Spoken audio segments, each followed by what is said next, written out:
आज मैं मेरे लॉन्ग और स्ट्रॉन्ग हेयर का सीक्रेट शेयर करने वाली हूँ। मैं कौन सा ऑयल लगाती हूँ जिससे मेरे हेयर सालों साल इतने लंबे और अच्छे हैं। Hello everyone, welcome to our channel India creative mommy. मैं मीनू आज शेयर करने वाली हूँ most powerful homemade hair oil जो आपकी हेयर ग्रोथ को फास्ट करेगा, साथ ही साथ बालों को घना और चमकदार बनाएगा, प्रीमेच्योर ग्रे हेयर की प्रॉब्लम को कम करेगा, रेगुलरी यूज से ये परमानेंटली ब्लैक करेगा। ऑयल को बनाने के लिए मैंने आयरन का बर्तन लिया है। इस होममेड ऑयल को कोकोनट ऑयल में मैं बना रही हूँ क्योंकि ऑयलिंग के लिए मैं कोकोनट का ऑयल यूज़ करती हूँ। आप अगर बना रहे हैं तो कोई भी जो आप यूज़ करते हैं वो यहाँ पर ले सकते हैं। यहाँ पर मैंने अपनी ज़रूरत के अनुसार ऑयल ले लिया है। करीब क्वांटिटी 200 ml होगी। एक बार बनाने के बाद इसे 3 महीने तक स्टोर करके रखा जा सकता है, ये ख़राब नहीं होता है। और यहाँ पर मैं ले रही हूँ मेथी दाना यानी फेनुग्रीक सीड। अगर हम मेथी के गुणों की बात करें तो बालों की ग्रोथ के लिए अच्छा माना जाता है।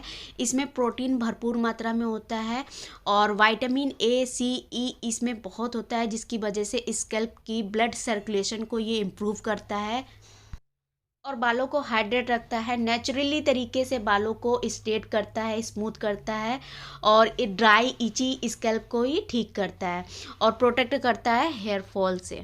यहाँ पर इसकी क्वांटिटी मैंने 1 चम्मच करीब ली है। देन इसके बाद हम ले रहे हैं कलौंजी। अगर हम बालों की हेयर ग्रोथ की बात कर रहे हैं तो कलौंजी बहुत नंबर 1 पे आता है। सभी रेमेडी बालों की रेमेडी में यूज़ किया जाता है, बहुत अच्छा रिजल्ट आता है। तो ये ब्लड सर्कुलेशन को बढ़ाता है, सफ़ेद बालों की प्रॉब्लम को दूर करता है, बालों को झड़ना रोकना है। कलौंजी में आयरन, सोडियम, कैल्शियम, पोटेशियम और फाइबर जैसे न्यूट्रिशन होते हैं। इसकी भी क्वांटिटी मैंने 1 चम्मच ली है। देन मैंने यहाँ पर लिया है फ्लैक्स सीड।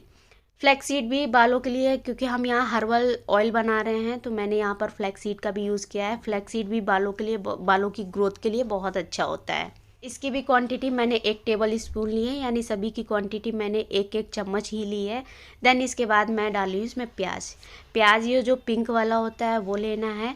तो उसको मैंने सिंपली ऐसे चॉप कर लिया है। चॉप करने के बाद इसको डाल दिया है। इस सारे पूरे प्रोसेस में गैस की फ्लेम को एकदम लो रखेंगे, बहुत ज़्यादा जलाना नहीं है, नहीं तो ये तेल की जो हमारा गुड़ होता है वो ख़त्म हो जाएगा। तो एकदम लो फ्लेम में पूरा पकेगा और इसे पकाने में करीब 10 से 15 मिनट आराम से जाएंगे। और जब तक पकाना है जब तक ये गोल्डन ब्राउन ना हो, बस हमें इतना ही पकाना है जितने कि सारा जो हमने इंग्रेडिएंट्स डाले हैं उसका जो तत्व है हमारे तेल में आ जाए। लास्ट में हम डालेंगे लौंग। जैसा कि अभी सर्दियाँ बहुत हैं, हमारी स्कैल्प में इचनेस हो जाता है, ड्राई हो जाती है, इसकी वजह से लौंग बहुत ही अच्छा है। और लौंग से हमारे जो स्कैल्प होती है वो बहुत ज़्यादा, उसका जो ब्लड सर्कुलेशन है उससे इम्प्रूव होता है। तो यानी इनडायरेक्टली अगर हम बात करें तो ये बालों की हेयर ग्रोथ करता है। तो मैंने 4 से 5 लौंग भी डाल दिए इसमें। और ये देखिए यहाँ पर एकदम लाइट सा गोल्डन ब्राउन हो गया है और मैंने गैस की फ्लेम को बंद कर दिया है। इस टाइम पे बंद कर देना है और हल्का सा गुनगुना होने के बाद आप आराम से कांच की बोतल में इसे ले सकते हैं। और इसे स्टोर करके रखने के लिए कांच की बोतल कंपलसरी है। कांच का ही, जो भी आप यूज़ कर रहे हैं कांच का ही बर्तन लीजिए, अदरवाइज़ ये लंबे समय तक नहीं चल पाता है। तो मैंने यहाँ पर कांच की बोतल ले ली है और हल्का सा थोड़ा सा नॉर्मल हो गया है तो मैं पलट ले रही हूँ। जैसा कि ये कांच का है तो कुछ इफ़ेक्ट करेगा नहीं, तो मैं इसमें सारा छान ले रही हूँ। छानने के लिए मैंने यहाँ पर एक स्ट्रेनर का हेल्प ली है, जिससे चाय वगैरह छानते हैं। आप कपड़े का भी यूज़ कर सकते हैं यहाँ पर।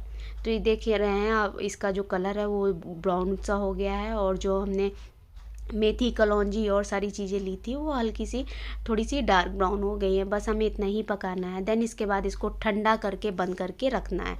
तो अभी मैं लगाने जा रही हूँ। तो मैंने कटोरी में ले लिया है, बाउल में। तो जब भी आप इसे यूज़ करें तो हल्का सा लेग वार्म कर ले पानी में रख के। और यहाँ पर मैं लगाने जा रही हूँ इसमें मैं मिला रही हूँ 2-3 ड्रॉप कैस्टर ऑयल के। कैस्टर ऑयल भी बालों के लिए बहुत अच्छा होता है, तो ये ऑप्शनल है, मिला सकते हैं। मैंने पूरे ऑयल में मिला के नहीं रखा था। और जब भी आप यूज़ करें तो उसमें 2-3 डाल लें। और अगर आप और भी एक चीज़ ऐड करना चाहते हैं यहाँ पर तो अपने बालों में इसी ऑयल में आप मिला सकते हैं। विटामिन ई का एक कैप्सूल मिला लीजिए और देन इसके बाद अपने बालों में लगा लीजिए। अगर आपके बाल बहुत ज़्यादा ड्राई हैं तो आप ये विटामिन ई का यूज़ कर सकते हैं। तो ड्राइनेस की प्रॉब्लम तो मेरे बालों में होती नहीं है। और जैसा कि अभी मैं बाहर से होके आई थी तो मेरे बाल हेयर फॉल बहुत ज़्यादा हो रहा था, और मेरा ये ऑयल भी ख़त्म हो गया था। मैंने पहले बनाया था, बीच में ख़त्म हो गया था और मुझे टाइम नहीं मिला था ये बनाने का। तो इसे मैंने सबसे पहले बनाना ज़रूरी समझा, क्योंकि थोड़ा सा भी हेयर फॉल होता है ना, मैं तुरंत कंट्रोल कर लेती हूँ।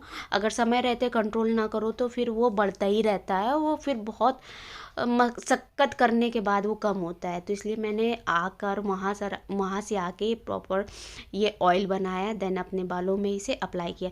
तो अप्लाई करने के लिए मुझे 7 दिन हो गए हैं हेयर वॉश किए हुए, और कल मुझे हेयर वॉश करना है। तो मैं इसे नाइट में लगा रही हूँ, ओवरनाइट लगाकर इसे रखूँगी अपने बालों में। इसका जो वर्क है वो होगा, पूरे अच्छे से एब्जॉर्ब होगा।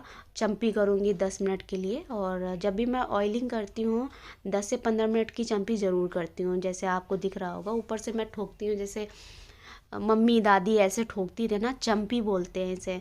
तो वो करना बहुत ज़रूरी, इससे ना जो थोड़ा बहुत सर में दर्द होता है ना वो भी चला जाता है, और प्लस जो भी हम तेल लगा रहे हैं ना वो अंदर तक इसका इफ़ेक्ट दिखता है। क्योंकि बाहर से तो हम कुछ भी कर ले वो थोड़े दिन के लिए होता है, जब तक चीज़ें अंदर से नहीं ठीक होंगी तो वो चीज़ें फिर उसका रिज़ल्ट ज़्यादा दिन तक नहीं टिकता है। तो अंदर से चीज़ें ज़्यादा अच्छी होनी चाहिए। तो खूब सारा पानी पिएं, फ्रूट्स खाएं, और प्रोटीन ज़्यादा लें अपने डाइट में। बालों को लंबा करने के लिए एक जैसे डाइट भी होता है, आप क्या क्या चीज़ें खाएं जो बाल उससे बहुत ज़्यादा लंबे होते हैं। मेरा भी एक एक्सपीरियंस है, मैंने ऐसा क्या खाया था जो उस टाइम पे, मेरे कॉलेज के टाइम पे मेरे बालों की हेयर ग्रोथ हो गई थी, बहुत अच्छी हो गई थी। तो उस टाइम मैं एक चीज़ खाती थी, मैं आप लोगों के साथ एक वीडियो में शेयर करूँगी कि वो चीज़ मैंने क्या खाया था। तो चलिए कोई नहीं, अभी मैं ऑयल की बात कर रही हूँ। तो यहाँ पर मैं बालों को हेड डाउन करके ऑयलिंग मसाज ज़रूर देती हूँ। इससे क्या है ना, ब्लड सर्कुलेशन अच्छा हो जाता है, बालों की ग्रोथ अच्छी होती है, और जो प्रीमेच्योर ग्रे हेयर की प्रॉब्लम होती है उससे भी निजात मिलती है। तो लेंथ में लगाना ज़रूरी नहीं है, बाकी अगर बहुत ज़्यादा ड्राई है तो लगा सकते हैं, उसमें कोई वो नहीं। जड़ में कंपलसरी है, तो मैंने भी जड़ में प्रॉपर तरीके से अच्छे से लगा लिया है। देन इसके बाद मैं मसाज दे रही हूँ, और तो इसे लगाने के बाद मैं जूड़ा लगाकर रात भर के लिए छोड़ दूँगी। सुबह उठ के मुझे हेयर वॉश करना है। पहले मैंने सोचा कि मैं वहाँ तक वीडियो का एंड कर देती हूँ, फिर मुझे लगा कि नहीं, रिज़ल्ट आप लोगों के साथ शेयर करना चाहिए। इससे पहले मेरा हेयर फॉल कुछ ज़्यादा ही हो रहा था। इस ऑयल को यूज़ करने के बाद सबसे पहले तो आप बालों में शाइनिंग देखो। मैंने कोई कंडीशनर वगैरह वैसे भी मैं बहुत कम कंडीशनर लगाती हूँ, कहीं मुझे जाना होता है, कुछ होता है तो ही लगाती हूँ, अदरवाइज़ मैं नहीं लगाती हूँ। तो आप देख ही सकते हो, कोई कंडीशनर नहीं लगाया और कोई सीरम वगैरह नहीं लगाया, तब भी आप बालों की शाइनिंग देखो। और नॉर्मली 1-2 बाल अगर टूटते हैं तो वो नॉर्मली सा है, और फिर इतने अगर लंबे बाल हैं तो एक बाल भी ऐसे लगता है कि 10 के बराबर है, तो ये नॉर्मल सी बात है। तो यहाँ पर मैं कॉम्ब करने के लिए वुडन का कॉम्ब यूज़ करती हूँ ऑलवेज। पहले मैं नहीं यूज़ करती थी, फिर मैंने भी कहीं वीडियो में देखा तो मैं यूज़ करने लगी थी, और इस ऑयल को मैं सालों से यूज़ कर रही हूँ, हमेशा बनाती हूँ, हमेशा लगाती हूँ, मुझे बहुत अच्छा रिजल्ट मिलता है। और ये मेरे बालों का एक तरीके से सीक्रेट भी है। अगर मुझसे कोई हेयर पूछता है कि आप कितने लंबे बाल है, क्या लगाती हो, तो बस मेरे जवान में यही रहता है कि नहीं, ये वाला ऑयल मैं लगाती हूँ। तो चलिए आप लोग भी इसे बनाइए, यूज़ करिए, रिजल्ट मिलता है या नहीं मिलता है, कैसा मिलता है, आप मेरे साथ शेयर कर सकते हैं। मिलती हूँ नेक्स्ट वीडियो में। Till then bye, take care.